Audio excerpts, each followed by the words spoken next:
Hello everyone. तो आज इस वीडियो में बात करेंगे क्लास 12 का वेरी फर्स्ट चैप्टर सॉल्यूशन को। बहुत ही प्यारा सा चैप्टर है, इसको बहुत अच्छे ढंग से पढ़ेंगे, एकदम बेसिक से एडवांस लेवल तक कंसेप्ट को क्लियर करेंगे। अगर बात करें हम ये जो सॉल्यूशन चैप्टर पढ़ रहे हैं, इसका जो एग्जामिनेशन आप देने जा रहे हो उसमें इसका वेटेज कितना है, इस चीज़ को भी अगर डिस्कस करें तो आपका जो जेईई मेन का एग्जामिनेशन है, हर शिफ्ट में एक क्वेश्चन इस चैप्टर से रहता है बेसिकली। अगर हम बात करें नीट के एग्जामिनेशन में, तो नीट के एग्जामिनेशन में भी आपका दो क्वेश्चन है। अगर कंसंट्रेशन टर्म जो है उसको मोल कंसेप्ट में कंसीडर ना करके अगर हम इसमें कंसीडर करें तो दो क्वेश्चन इससे इस टॉपिक जो सॉल्यूशन है उससे रहता है। अगर हम बात करें एडवांस का एग्जामिनेशन में, जो रिसेंट का एग्जामिनेशन का जो ट्रेंड चला है, कभी कभी क्या होता है सॉल्यूशन का जो दो टॉपिक है उससे मिक्स करके डायरेक्टली इस चैप्टर से एक क्वेश्चन बना दिया जाता है। और कभी कभी क्या करता है, जिस तरह एडवांस का आदत है, आदत से वो मजबूर है, कभी इक्विलिब्रियम का कंसेप्ट को इंक्लूड करके या फिर किसी और डिफरेंट चैप्टर से इंक्लूड करके सॉल्यूशन एक चैप्टर जो है उसको भी इंक्लूड करके क्वेश्चन बनाया जाता है। तो इसका भी अगर वेटेज देखिए तो सॉल्यूशन से एडवांस में भी एक क्वेश्चन आपका श्योर शॉर्ट रहता है। तो ये काफ़ी वेटेज वाला चैप्टर है, मतलब अगर बोले तो इसमें हर एग्जाम में आपको एक क्वेश्चन तो इससे मिलेगा ही, 4 नंबर आपको फिक्स है। तो अगर हम बात करें इस चैप्टर को हम पढ़ेंगे कैसे, क्या क्या टॉपिक है, कैसे हम पढ़ेंगे, तो सबसे पहले जो सॉल्यूशन चैप्टर है इसमें क्या क्या पढ़ेंगे, कंटेंट को एक बार देख लेते हैं जो क्या क्या इसमें टॉपिक है। तो सबसे पहले हम स्टार्ट करेंगे general introduction of solution. Solution क्या होता है, सॉल्वेंट क्या होता है और कितने तरह का सॉल्यूशन होता है, तो पहले हम इसके बारे में बात करेंगे। उसके बाद जो कंसंट्रेशन टर्म आप 11th में पढ़े हो, सारे कंसंट्रेशन टर्म को हम यहाँ पे डिस्कस करेंगे बेसिकली। तो आपको सॉल्यूशन जो चैप्टर है इसमें हम क्या क्या पढ़ेंगे, तो सॉल्यूशन चैप्टर में हम पढ़ेंगे जनरल इंट्रोडक्शन, उसके बाद types of solution, types of solution, दूसरा हम पढ़ेंगे कंसंट्रेशन टर्म। क्या पढ़ेंगे, कंसंट्रेशन टर्म। और जो सारा कंसंट्रेशन टर्म आप 11th में पढ़े हो उसको हम रिवाइज करेंगे, वही सारा कंसंट्रेशन टर्म को, जैसे मोलारिटी, मोलालिटी, मोल फ्रैक्शन, ये सब सारा कंसंट्रेशन टर्म को हम डिस्कस करेंगे। तो कंसंट्रेशन टर्म। उसके बाद हम बात करेंगे किस पे, सॉल्बिलिटी क्या होता है और सॉल्बिलिटी ऑफ सॉलिड इन लिक्विड। ये काफ़ी इंपॉर्टेंट नहीं है लेकिन हम बात करेंगे solubility of gas in liquid, इस पे बेस क्वेश्चन आता है, ये काफ़ी इंपॉर्टेंट सा टॉपिक रहता है। तो हम नेक्स्ट जो बात करेंगे हम solubility of solid in liquid, उसके बाद बात करेंगे solubility of gas in liquid, solubility of gas in liquid.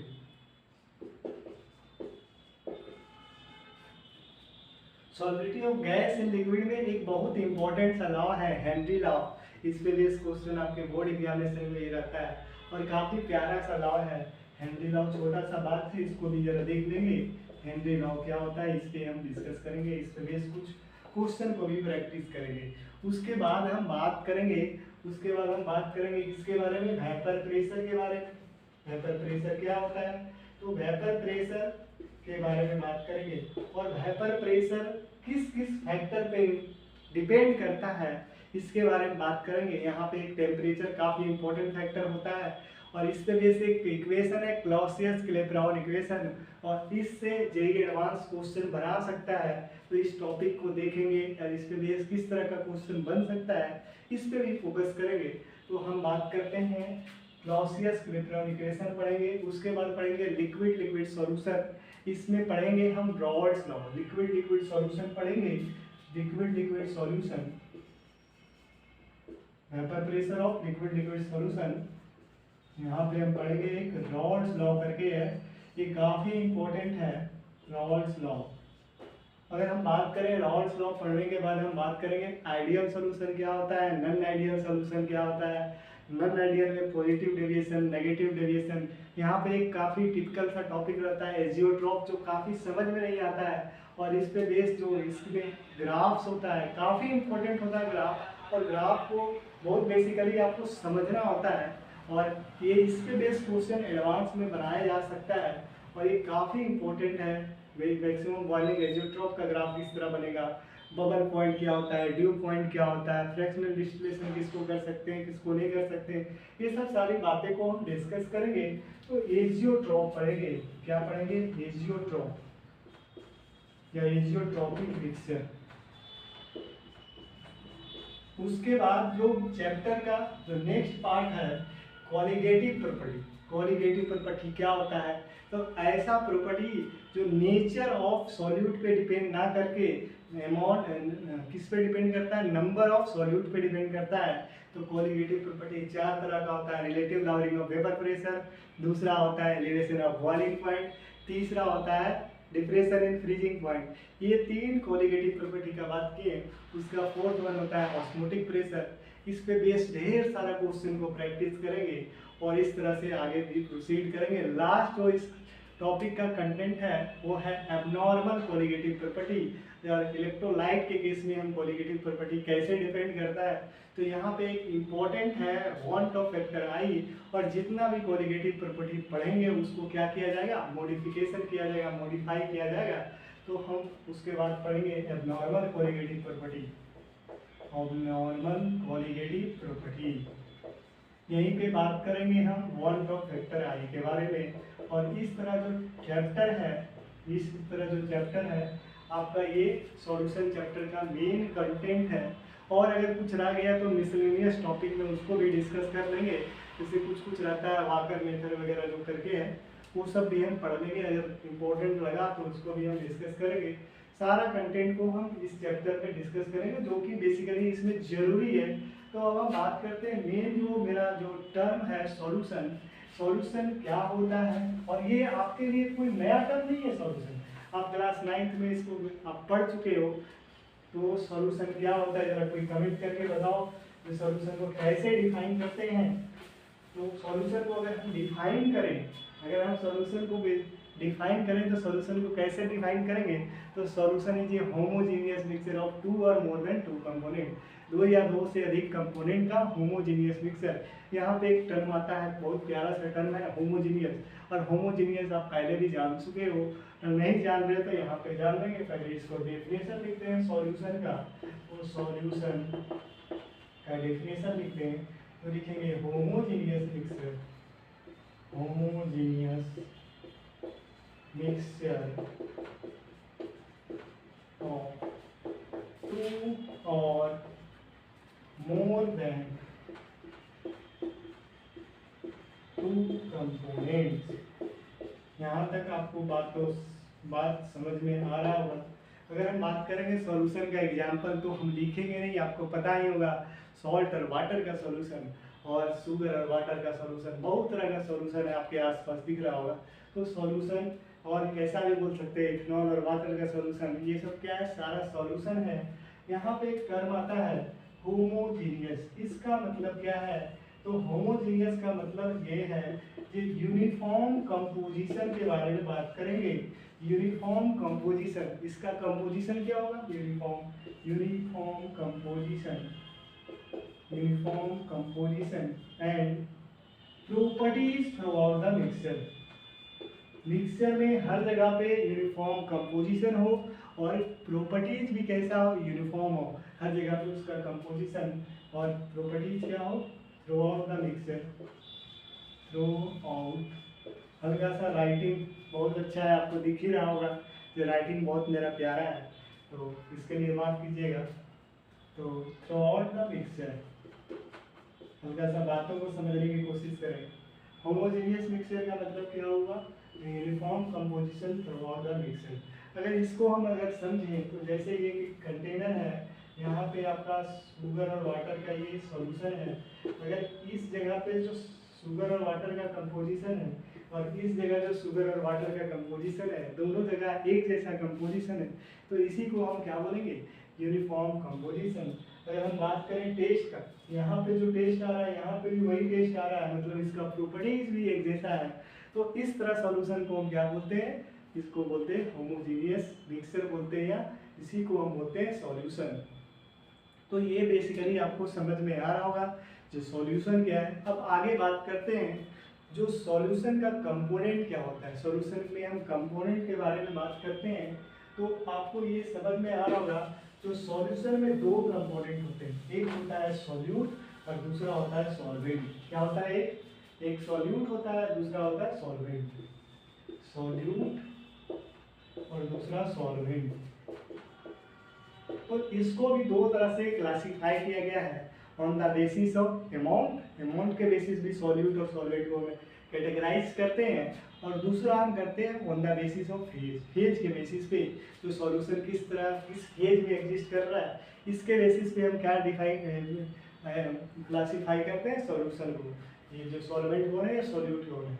तो अगर हम बात करें अमाउंट के बेसिस पे, तो जो लार्जर अमाउंट में होता है, जो स्मॉलर अमाउंट में होता है उसको क्या बोलेंगे, जो प्रेजेंट होता है स्मॉलर अमाउंट में इसको हम बोलेंगे सॉल्यूट, और जो लार्जर अमाउंट में प्रेजेंट होता है इसको हम बोलेंगे सॉल्वेंट। इतना बात समझ में आ गया। हल्का सा एक बात है इसके लिए बहुत इम्पोर्टेंट है, और ये एक बहुत इम्पोर्टेंट बात, बहुत ही इम्पोर्टेंट बात, इसको आप दिमाग में रखना है। जो सॉल्वेंट हमेशा दुनिया में कोई भी सॉल्यूशन हो, सॉल्वेंट आपके पास एक ही होगा, तो ये हमेशा एक ही होगा, ऑलवेज प्रेजेंट एक ही होगा, मतलब सॉल्वेंट ऑलवेज एक ही प्रेजेंट होगा। अगर हम बात करें एक इम्पोर्टेंट पॉइंट और भी है, solvent determines phase of solution. जो सॉल्वेंट होता है वही फेज ऑफ सॉल्यूशन को डिटरमाइन करता है। अगर सॉल्वेंट लिक्विड है तो सॉल्यूशन भी लिक्विड होगा, अगर सॉल्वेंट सॉलिड है तो सॉल्यूशन भी सॉलिड होगा, अगर सॉल्वेंट लिक्विड है गैस है तो सॉल्यूशन भी गैस होगा, गैसियस सॉल्यूशन होगा। मतलब जो सॉल्वेंट है उसी पे डिपेंड कर रहा है सॉल्यूशन का फेज। तो ये बहुत इंपॉर्टेंट पॉइंट है, ये काफ़ी इंपॉर्टेंट पॉइंट है, जो सॉल्वेंट ही डिटरमाइन करता है फेज ऑफ सॉल्यूशन की। अब हम बात करते हैं आगे, एक सिंपल सा प्यारा सा एग्जांपल ले लेते हैं, और इसमें आपको पूछते हैं कौन सॉल्यूट है और कौन सॉल्वेंट है। बहुत सारा एग्जांपल आप कर रहे हो तो एक छोटा सा एग्जांपल करते हैं।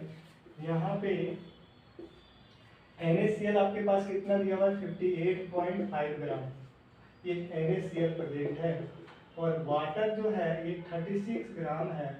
और आपको यहाँ पे क्या पूछा गया है कि बताओ सॉल्यूट कौन है और सॉल्वेंट कौन है। पहले आप लिखे, हम भी लिखते हैं। ये क्या है मेरा, ये सॉल्वेंट है और ये क्या है, सॉल्यूट है, यही है, ऐसा लिख दिए। लेकिन ये बेसिकली आपके पास ये गलत है। क्यों गलत है, अगर बात करें हम जो बात करते हैं अमाउंट के बारे में, तो वो बेसिकली इसके बेसिस पे रहता है, वो मोल के टर्म में हम देखते हैं। तो यहाँ पे अगर देखें तो ये 2 मोल है, और यहाँ पे देखें तो ये 1 मोल है। जिसका मोल ज़्यादा वो सॉल्वेंट होगा, जिसका मोल कम वो सॉल्यूट होगा। तो ये छोटा सा कंसेप्ट था।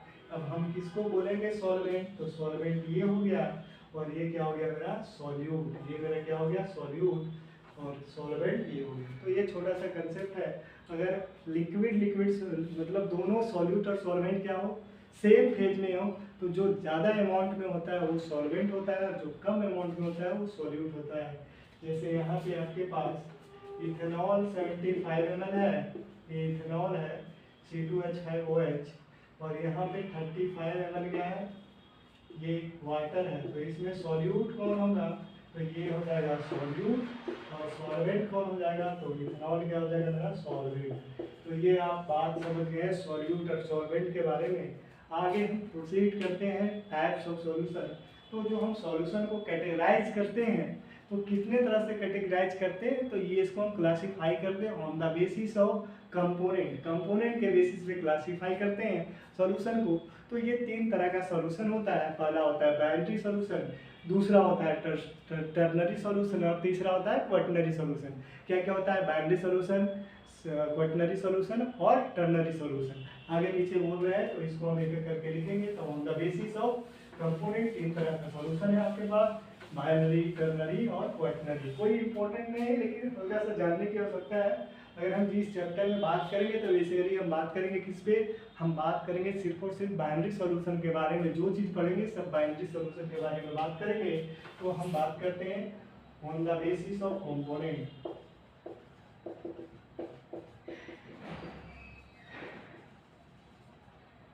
तो बाइनरी,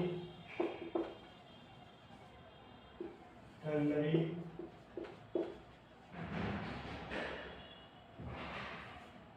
क्वाटरनरी।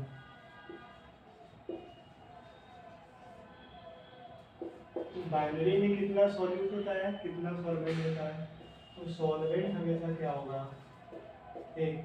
इसमें भी क्या होगा, एक। इसमें भी होगा एक। और सॉल्यूट 1 2 3, मतलब बाइनरी सॉल्यूशन में एक सॉल्यूट एक सॉल्वेंट।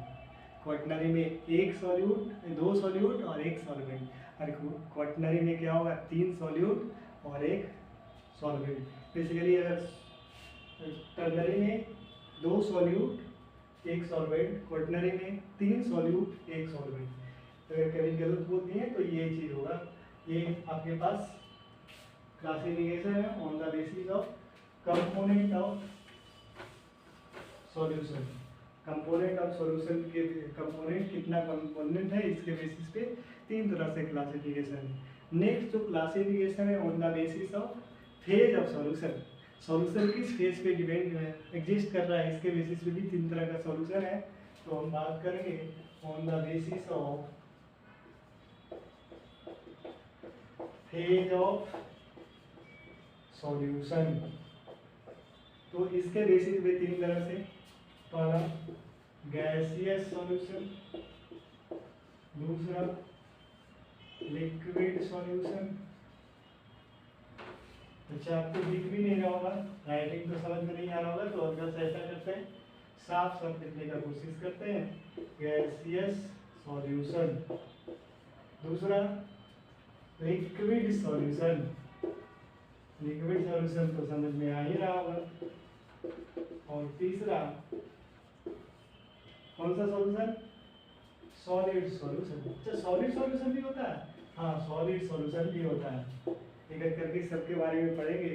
अगर इसमें पूछे बेसिकली क्या पूछे इसमें, अगर पूछे सॉल्वेंट क्या है तो क्या बोलेंगे?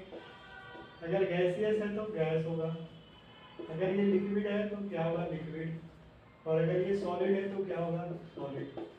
यहाँ पे आपको दिख रहा होगा जो सॉल्वेंट है वही फेज ऑफ सॉल्यूशन को डिटरमाइन कर रहा है, मतलब उसी फेज में सॉल्यूशन एग्जिस्ट कर रहा है, ये बोलने का सेंस है। अगर हम बात करें जो गैसियस सॉल्यूशन है और जो लिक्विड सॉल्यूशन है, इसको भी फर्दर क्लासीफाई किया गया है on the basis of solute. तो टोटल 9 तरह का आपको दिख जाएगा सॉल्यूशन। एक गैस इन गैस हो सकता है, गैस इन लिक्विड हो सकता है, गैस इन सॉलिड हो सकता है। इस तरह का सॉल्यूशन को कैटेगराइज करें तो 9 तरह का सबका एग्जाम्पल जरूरी है। एनसीईआरटी में एक टेबल बना हुआ है, वो काफ़ी इंपॉर्टेंट टेबल है, कभी भी पूछा जा सकता है आपका प्यारा एग्जामिनेशन में, किसमें, नीट के एग्जामिनेशन में पूछा जा सकता है। तो हम बात करते हैं वहीं पे, यहाँ पे एक कॉलम बनाते हैं, यहाँ पे लिखते हैं सॉल्यूशन, ठीक है, यहाँ पे लिखते हैं सॉल्यूट, यहाँ पे लिखते हैं सॉल्वेंट, और यहाँ पे लिखते हैं एग्जाम्पल, ठीक है। तो अगर हम गैसियस सॉल्यूशन का बात करें तो गैसियस सॉल्यूशन में अगर गैस सॉल्यूट हो और सॉल्वेंट भी गैस हो, क्योंकि गैसियस सॉल्यूशन है, सॉल्वेंट तो गैस ही होगा, ये तो आप जान ही रहे हो। तो अगर बात करें इस तरह का सॉल्यूशन का एग्जाम्पल बोले तो मिक्सचर ऑफ क्या बोलेंगे, O2 एंड N2। ये किसका एग्जाम्पल है, गैसियस सॉल्यूशन का एग्जाम्पल है।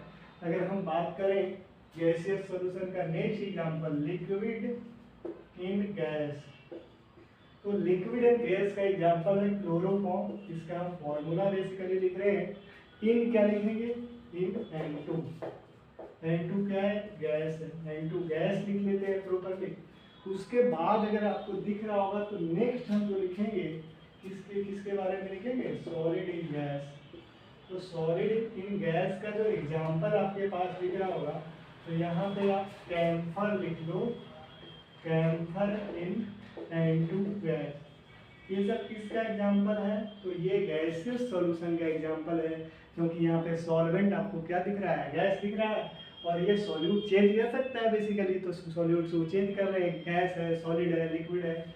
अगर हम बात करें लिक्विड सॉल्यूशन का एग्जांपल, तो लिक्विड सॉल्यूशन का एग्जांपल अगर लें तो ये गैस वाला एग्जांपल ले लेते हैं, और यहाँ पे क्या होगा, लिक्विड ही क्या होगा, यहाँ पे भी लिक्विड लिक्विड लिक्विड, तीनों क्या होगा लिक्विड। यहाँ पे क्या लिख लेते हैं, सॉलिड। सॉलिड इन लिक्विड का एग्जांपल क्या होगा, शुगर इन वाटर, यही होगा कि कुछ और होगा, बहुत सारे एग्जांपल होगा, कोई एक एग्जांपल ले लीजिए। यहाँ पे अगर बात करेंगे लिक्विड इन लिक्विड, तो इसका भी बहुत सारे एग्जांपल होगा, जैसे C2H5 OH इन वाटर। उसके बाद अगर हम गैस इन लिक्विड का बात करें तो इसका भी बहुत सारे एग्जांपल होगा, लेकिन हम एक जो इम्पोर्टेंट है O2 गैस, यहाँ पे दिख रहा होगा आपको O2 गैस इन वाटर, ये आपको दिख पा रहा होगा, सब दिख रहा होगा, क्लियरली लिखने का कोशिश कर रहे हैं, और नहीं भी समझ में आ रहा है तो समझने का कोशिश करें। आपके पास जो NCERT बुक है, टेक्स्ट बुक, उसमें ये सारा चीज़ दिया हुआ है। तो अगर हम बात करेंगे किसके बारे में, अब बात करते हैं कौन सा सॉल्यूशन जो काफ़ी इम्पोर्टेंट है, कौन सा सॉल्यूशन के बारे में बात कर रहे हैं, तो गैसियस सॉल्यूशन हो गया, लिक्विड सॉल्यूशन हो गया। अब बात करेंगे हम सॉलिड सॉल्यूशन के बारे में, तो सॉलिड सॉल्यूशन हम लिखते हैं यहाँ पे सॉलिड सॉल्यूशन, यहाँ पे ये सॉलिड होगा, ये भी सॉलिड होगा, और ये भी सॉलिड होगा। यहाँ पे ये सॉलिड हो सकता है, लिक्विड हो सकता है, और गैस हो सकता है। तो एक करके एग्जांपल लेते हैं, तो H2 in Palladium, H2 gas in Palladium, ये किसका एग्जांपल है, गैस इन सॉलिड का, H2 गैस इन प्लेडियम, ये क्या होता है, सॉलिड होता है। दूसरा लिक्विड इन सॉलिड, तो अमलगम ऑफ मरकरी, और ये किसका अमलगम है, सोडियम का अमलगम है, तो यहाँ पे सोडियम अमलगम लिख सकते हैं, सोडियम का, यहाँ पे सोडियम क्या होगा, सॉल्वेंट होगा। तो हमेशा ये नहीं है जो लिक्विड और सॉलिड में लिक्विड ही सॉल्वेंट हो, ये डिपेंड करता है कि किस फेज में सॉल्यूशन एग्जिस्ट कर रहा है, बेसिकली इस फेज में सॉल्यूशन एग्जिस्ट कर रहा है। और सॉलिड का बहुत प्यारा जितना भी एलॉय है, मेटल ऑयल एलॉय है, क्या ये आपका सॉलिड का एग्जाम्पल है। जैसे हम लिख सकते हैं कॉपर इन गोल्ड, ये भी क्या है बताओ, ये भी सॉलिड सॉल्यूशन है। तो ये हम बात किए किसके बारे में, ये हम बात किए जनरल जो बातें हैं, सॉल्यूट क्या होता है, सॉल्वेंट क्या होता है, टाइप्स ऑफ सॉल्यूशन। अब जो मेन टॉपिक है इस चैप्टर का, जो कंसंट्रेशन टर्म है, उसके बारे में बात करेंगे, और यहाँ से आपका जो टॉपिक है एक स्मूथली तरह से रन करेगा। उसके बाद बहुत सारा हम न्यूमेरिकल वगैरह की प्रैक्टिस करेंगे। तो हम बात कर रहे हैं किसके बारे में, कंसंट्रेशन टर्म के बारे में। तो हम बात कर रहे हैं मेन टॉपिक जो आ रहा है कंसंट्रेशन टर्म्स। तो पहले बेसिकली आप कंसंट्रेशन टर्म आप समझें, बार बार आपको क्या समझना है, जो कंसंट्रेशन टर्म आपके पास बहुत बार आया होगा, 11th में आया होगा। तो कंसंट्रेशन का मतलब क्या होता है, कंसंट्रेट करने का मतलब क्या होता है, तो कंसंट्रेशन का मतलब होता है, जैसे एक हम सॉल्यूशन लेते हैं, जो कंसंट्रेशन आप समझ रहे हो वो कंसंट्रेशन अलग है और ये कंसंट्रेशन अलग है। अगर हम बात कर रहे हैं जो पढ़ाई वाला कंसंट्रेशन अलग है और ये कंसंट्रेशन अलग है। अगर हम बात करें यहाँ पे एक 100 ml एक सॉल्यूशन है 100 ml का, और यहाँ पे एक 100 ml का सॉल्यूशन है जिसमें 26 ग्राम क्या है, 26 ग्राम इसमें क्या डिजॉल्व है, तो इसमें NaCl डिजॉल्व है कितना, 26 ग्राम, और इसमें कितना डिजॉल्व है, तो इसमें डिजॉल्व है 58.5 ग्राम, ये NaCl डिजॉल्व है। अब बेसिकली आपको पूछा जाए, ये बताओ कि किसका कंसंट्रेशन ज़्यादा है और किसका कंसंट्रेशन कम है।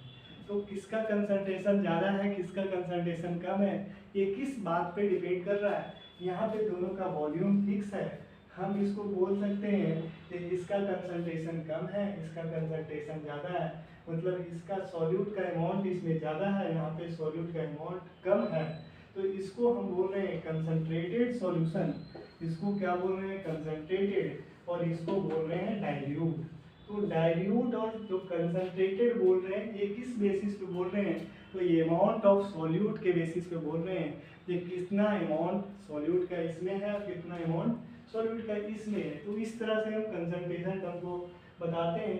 तो कंसंट इसके लिए जो ये जो सॉल्यूशन है इसको बस हम किस तरह से रिप्रेजेंट कर सकते हैं, इसको मोलारिटी के टर्म में भी रिप्रेजेंट कर सकते हैं, मोल फ्रैक्शन के टर्म में भी रिप्रेजेंट कर सकते हैं, और वेट बाय परसेंट के रूप में भी, मास परसेंट में या मास बाय वॉल्यूम परसेंट में भी रिप्रेजेंट कर सकते हैं। तो किस किस वे में रिप्रेजेंट कर रहे हैं, किस किस वे में रिप्रेजेंट कर रहे हैं, ये सारा जो वे है जिससे हम रिप्रेजेंट कर पा रहे हैं उसी को हम बोल रहे हैं कंसंट्रेशन टर्म। जैसे मोलारिटी है, पार्ट्स पर मिलियन है, मोल फ्रैक्शन है, ये सब क्या है, कंसंट्रेशन टर्म। तो इसके लिए हम नॉर्मलिटी भी डिफाइन कर सकते हैं, मोलारिटी भी डिफाइन कर सकते हैं। तो कंसंट्रेशन टर्म क्या है, ऐसा टर्म जो अमाउंट ऑफ सॉल्यूट के बारे में आइडिया दे, या सॉल्यूशन किस तरह का है, कितना उसमें सॉल्यूट है, कितना सॉल्वेंट है, ये सब के बारे में आइडिया दे। तो इसको हम क्या बोलेंगे, कंसंट्रेशन टर्म। ऐसा टर्म जो आपके अमाउंट ऑफ सॉल्यूट के बारे में आइडिया दे या अमाउंट के बारे में बात करे, उसको हम बोलेंगे कंसंट्रेशन टर्म। तो हम बात समझने के लिए इतना सारा हम समझा रहे हैं आपको। अगर हम बात करें कंसंट्रेशन टर्म क्या क्या होता है, तो सबसे पहले लिखेंगे आप परसेंटेज कंपोजिशन। क्या लिखेंगे, परसेंटेज कंपोजिशन। अगर हम परसेंटेज कंपोजिशन का बात करें तो परसेंटेज कंपोजिशन में भी 3 तरह का होता है।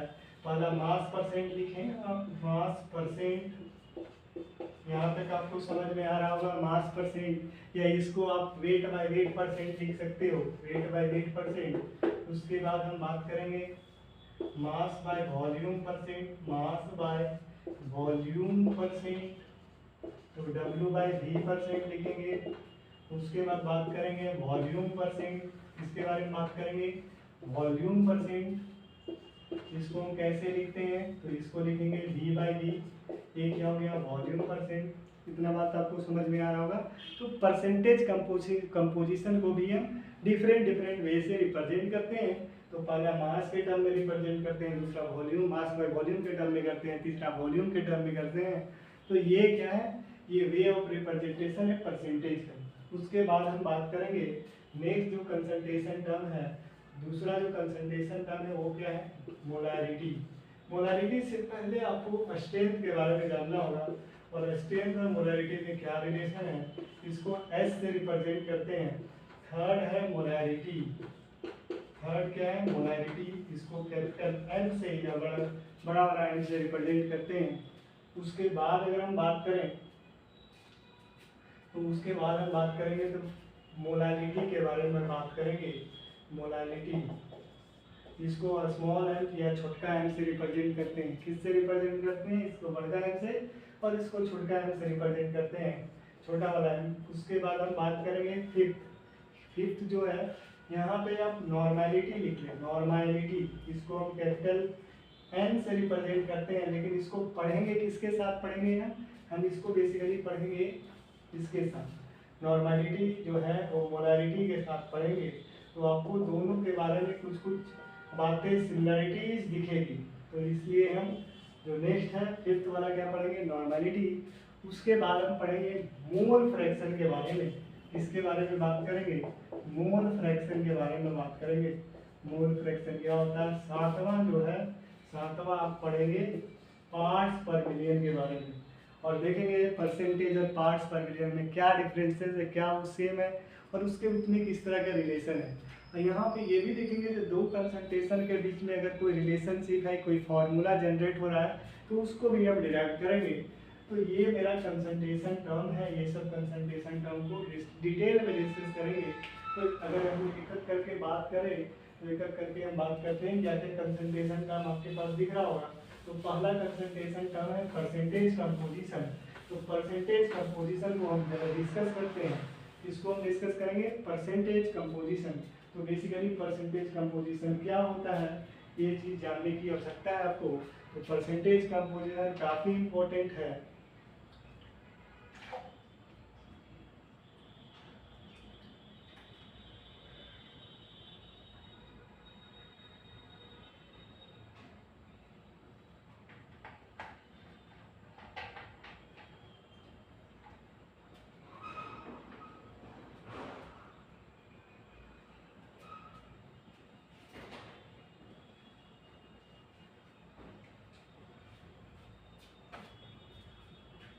तो हम बेसिकली परसेंटेज कंपोजिशन को डिटेल में डिस्कस करेंगे।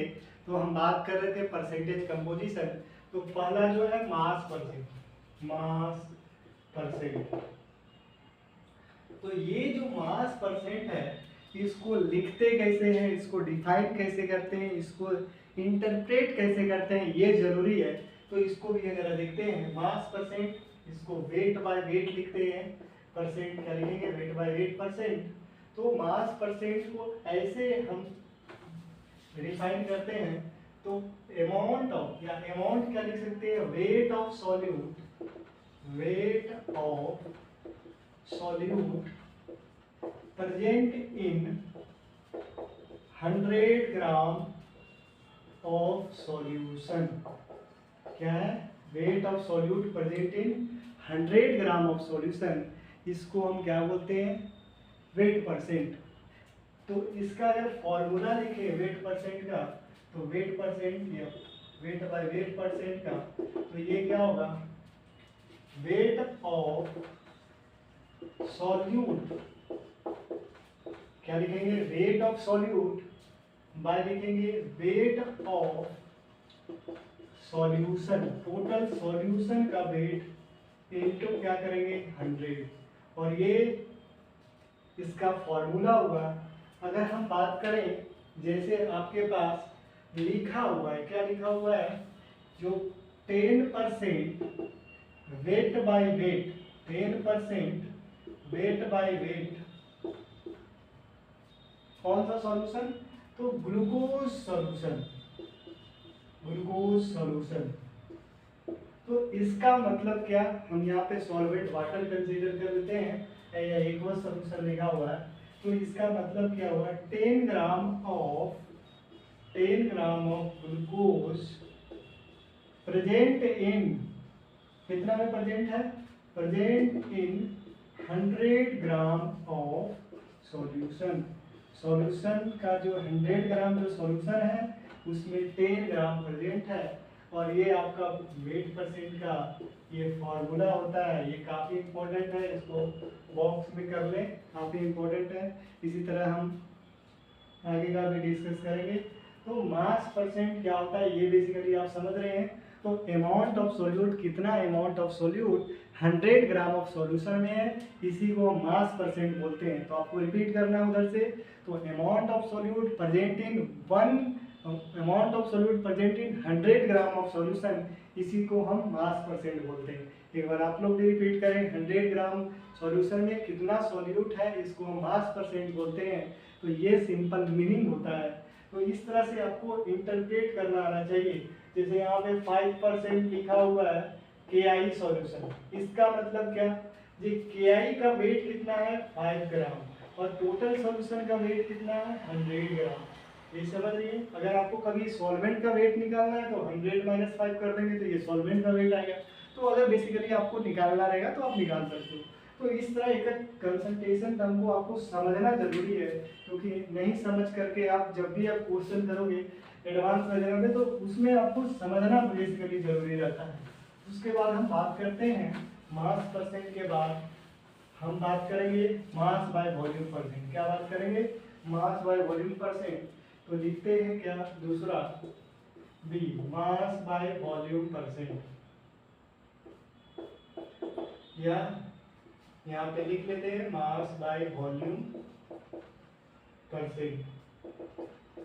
तो इसको हम कैसे डिफाइन करते हैं, तो लिखेंगे वेट ऑफ सॉल्यूट, क्या लिखेंगे, weight of solute present in 100 ml of solution, 100 ml of solution, 100 ml of solution, 100 ml of solution में जो वेट ऑफ सॉल्यूट है इसी को बोलेंगे मास percent, mass by volume percent. इसका जरा फॉर्मूला लिख लेते हैं। तो मास बाय वॉल्यूम परसेंट का जो फॉर्मूला होगा आपके पास, तो ये होगा weight of solute, weight of solute, और यहाँ पे क्या लिखेंगे, वॉल्यूम ऑफ सॉल्यूशन, यहाँ पे क्या लिखेंगे, वॉल्यूम ऑफ सॉल्यूशन, और यहाँ पे ये ml में होना चाहिए, यहाँ पे ये ml में होना चाहिए, इंटू 100। ये आपको क्या आ जाएगा, मास बाय वॉल्यूम परसेंट। ये क्या आ जाएगा बेसिकली आपको, मास बाय वॉल्यूम परसेंट। ठीक है, ये आपका मास बाय वॉल्यूम परसेंट आएगा।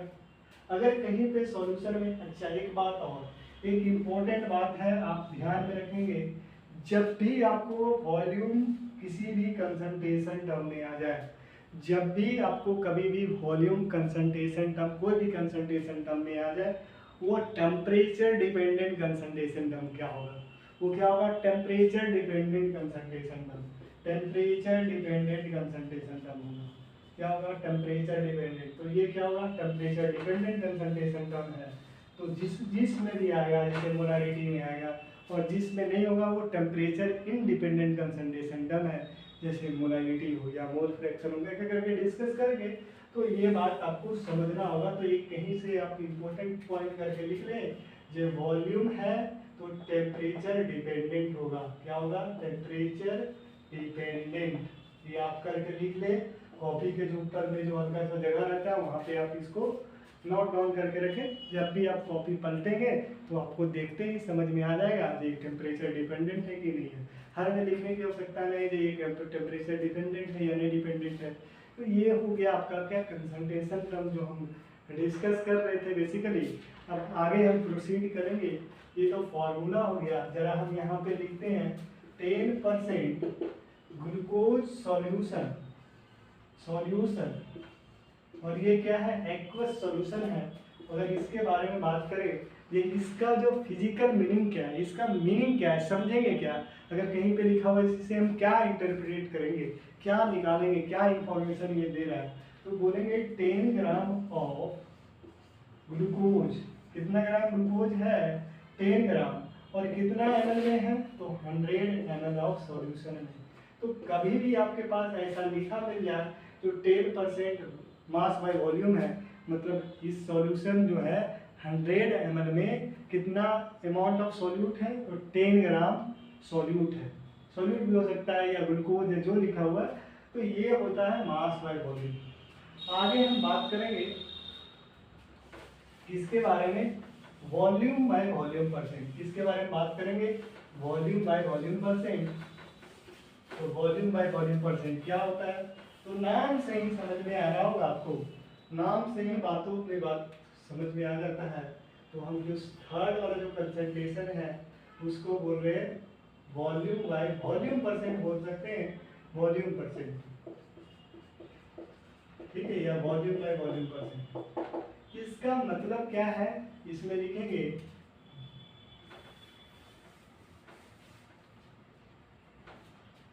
Volume of solution, solute presenting,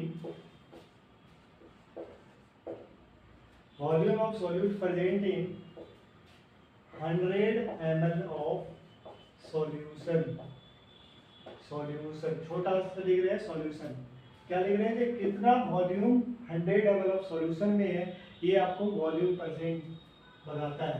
अगर इसका फॉर्मूला लिखें तो फॉर्मूला वॉल्यूम परसेंट का लिखेंगे, क्या वॉल्यूम परसेंट का, तो volume of solute, volume of solute present in 100 ml of solution, volume of solution, और ये क्या होना चाहिए, ml में होना चाहिए, और इंटू 100। ये बात समझ में आया होगा, ये बात आपको समझ में आया होगा, ये बात आपको बेसिकली समझ में आया होगा। जैसे यहाँ पे लिखा हुआ है, यहाँ पे क्या लिखा हुआ है, 10% वॉल्यूम बाय वॉल्यूम C2H5OH। इसका मतलब क्या है, जो 10 ml C2H5OH जो है ये प्रेजेंट है, कितना कितना सॉल्यूशन का वॉल्यूम होगा, तो 100 ml ऑफ सॉल्यूशन में, 100 ml ऑफ सॉल्यूशन में कितना ml C2H5OH है, तो ये 100 ml सॉल्यूशन में 10 ml क्या है, C2H5OH। तो ये रिप्रेजेंट कर रहा है क्या, ये रिप्रेजेंट कर रहा है आपको वॉल्यूम परसेंट के बारे में, ये इतना वॉल्यूम कितना ml में है, 100 ml में है। तो ये बेसिकली 3% जो टर्म देखें ये समझ में आया। यहाँ पे हर पे क्या देख रहे हैं, 100 से मल्टीप्लाई। लेकिन जब आप ppm पढ़ेंगे तो सेम कंसंट्रेशन टर्म में 10 टू पावर 6 से मल्टीप्लाई रहेगा। बस ये छोटा सा बेसिक सा डिफरेंस है, वो आगे भी इसको डिस्कस करेंगे। सिंपल सा कंसेप्ट है लेकिन बहुत ताम झाम किया जाता है, बहुत कॉम्प्लेक्स करके समझाया जाता है बेसिकली। तो हम जो बात करेंगे नेक्स्ट कंसंट्रेशन टर्म जो है, कौन सा कंसंट्रेशन टर्म है, मोलारिटी, मोलारिटी मोल फ्रैक्शन। इसको हम नेक्स्ट क्लास में डिस्कस करेंगे। तो नेक्स्ट क्लास में आपको हम क्या डिस्कस करेंगे, मोलारिटी, मोलारिटी मोल फ्रैक्शन, ये सब जो सारे कंसंट्रेशन टर्म है इसको नेक्स्ट क्लास में डिस्कस करेंगे। तो थैंक यू।